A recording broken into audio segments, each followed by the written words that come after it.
सिंह की कहानी आप सभी को मालूम। उन्होंने अपने जीवन में फांसी की सजा पाई और फांसी की सजा पाने के पीछे का कारण क्या था कि अमर शहीद भगत सिंह ने एक अंग्रेज पुलिस अधिकारी को गोली से मारा था। उस अंग्रेज पुलिस अधिकारी का नाम था सैंडर्स। लाहौर का वो सुपरिंटेंडेंट ऑफ पुलिस हुआ करता था। सैंडर्स ने क्या किया था, भारत देश के एक अहिंसावादी क्रांतिकारी, जो अंग्रेजों को भारत से मजबूर होकर भगा देने के काम में लगे हुए क्रांतिकारी लाला लाजपत राय पर लाठी चार्ज किया था सैंडर्स। लाला लाजपत राय ने अंग्रेजों की सरकार के एक कानून का विरोध करने के लिए एक जुलूस निकाला था लाहौर में। अंग्रेजों की सरकार ने एक कानून बनाया था, उसका नाम था रॉलेट एक्ट। उस रॉलेट एक्ट में यह व्यवस्था दी गई थी कि कोई भी भारतवासी को कोई भी अंग्रेज सरकार का पुलिस कर्मचारी रात के 2-3 बजे घर से पकड़कर ले जा सकता है और बिना मुकदमा चलाए उसको सालों साल जेल में रख सकता है। उस रॉलेट एक्ट में यह व्यवस्था की गई थी कि भारत के जिस व्यक्ति को अंग्रेज पुलिस ने गिरफ्तार किया, वो व्यक्ति अपनी अपील कहीं भी नहीं कर सकता, किसी अदालत में नहीं जा सकता। और अंग्रेज पुलिस के कर्मचारी का दिमाग फिर जाए, दिमाग उल्टा हो जाए, तो उस भारतवासी को पीटेगा, मारेगा, उस पर अत्याचार करेगा और भारतवासी अपनी शिकायत नहीं कर सके।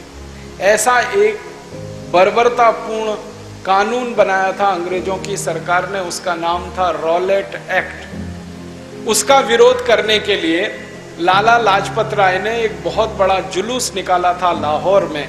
उस जुलूस के शांतिपूर्ण प्रदर्शन पर अंग्रेजी अधिकारियों ने लाठी चार्ज किया था और लाला लाजपत राय के सिर में इतनी लाठियां मारी थी कि लाला जी को ब्रेन हेमरेज हो गया था और उनकी मृत्यु हो गई। हमारे देश के जो भगत सिंह जैसे क्रांतिकारी थे, उनको ये बर्दाश्त नहीं हुआ। भगत सिंह भी वहीं हुआ करते थे जहां लाला लाजपत राय थे, लाहौर। तो भगत सिंह को बर्दाश्त नहीं हुआ। उन्होंने अपने साथियों के साथ मिलकर अंग्रेज पुलिस अधिकारी सैंडर्स के खिलाफ पुलिस में एक शिकायत दर्ज की। पुलिस की उस शिकायत के आधार पर इंक्वायरी हुई, जांच हुई। जांच में पाया गया कि लाला जी के ऊपर लाठियां बरसाई गई थी बिना किसी कारण के। लाला जी ने ऐसा कोई काम नहीं किया था कि उनको लाठियों से पीटा जाए।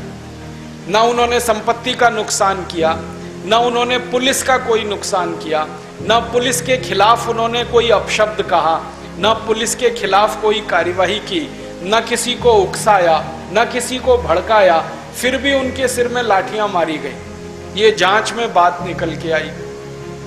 तो शहीद आजम भगत सिंह का ये कहना था कि सैंडर्स नाम के अधिकारी को दंड मिलना चाहिए, क्योंकि उसने बिना किसी कारण लाला जी को सिर में लाठियां मारी और लाला जी का ब्रेन हेमरेज हो गया। लेकिन जब सैंडर्स के सामने ये बात आई तो सैंडर्स ने कहा कि मुझे कोई सजा मिल नहीं सकती, कोई दंड मुझे हो नहीं सकता, क्योंकि मैंने जिस कानून के आधार पर यह काम किया है वो कानून मेरे पक्ष में है, पिटने वाले के पक्ष में नहीं। उस कानून का नाम क्या? उस कानून का नाम है इंडियन पुलिस एक्ट। यह कानून कब बना था? सन 1860 में। और यह घटना कब हुई थी? 1927। 1860 में अंग्रेजों ने कानून बनाया इंडियन पुलिस एक्ट। उसमें हर पुलिस अधिकारी को एक अधिकार दिया गया, उसका अंग्रेजी में नाम है right to offence. Right to offence का माने पीटने का अधिकार, मारने का अधिकार, हमला करने का अधिकार, अत्याचार करने का अधिकार। ये सारे अधिकार अंग्रेज अधिकारियों को दिए गए, पुलिस को दिए गए, लेकिन जिसको पीटा जा रहा है उसको बचाव करने का कोई अधिकार नहीं दिया गया। इस 1860 के इंडियन पुलिस एक्ट के बारे में जितना अध्ययन मैंने किया, 2 ही बातें मेरे समझ में आई। हर पुलिस अधिकारी को राइट टू ऑफेंस है, पिटने वाले को राइट टू डिफेंस नहीं है। आपके ऊपर अगर पुलिस लाठी चार्ज कर रही है तो आप पिट लीजिए पुलिस से, उसकी लाठी को पकड़ने की कोशिश मत करिए, नहीं तो मुकदमा आपके खिलाफ बनेगा कि आपने पुलिस अधिकारी को ड्यूटी करने से रोका, उसका कर्तव्य करने से रोका। मतलब बिल्कुल सीधा है। कानून अंग्रेज पुलिस के समर्थन में था, भारत के क्रांतिकारियों के विरोध में था। तो सैंडर्स ने जब अदालत में यह बहस उठाई और उसने कहा कि मुझे तो कोई दंड नहीं हो सकता, मुझे तो कोई सजा नहीं हो सकती, क्योंकि ये कानून के आधार पर मैंने काम किया है। अब इसमें लाला जी का सिर फट गया तो मैं क्या करूं? मैंने तो मेरी ड्यूटी निभाई थी, मेरा अधिकार है कि मैं उनके सिर पर लाठी बरसाऊं। लाला जी मर गए तो मैं क्या करूं? जब इस तरह की बहस हुई तो भगत सिंह को बहुत क्रोध आया और इस बहस का अंतिम परिणाम क्या निकला? सैंडर्स को बाइज्जत बरी किया गया, उसको कोई सजा नहीं हुई, उसको कोई दंड नहीं हुआ। तो भगत सिंह ने फिर कसम खाई कि अब न्याय मुझे अपने हाथों से करना पड़ेगा।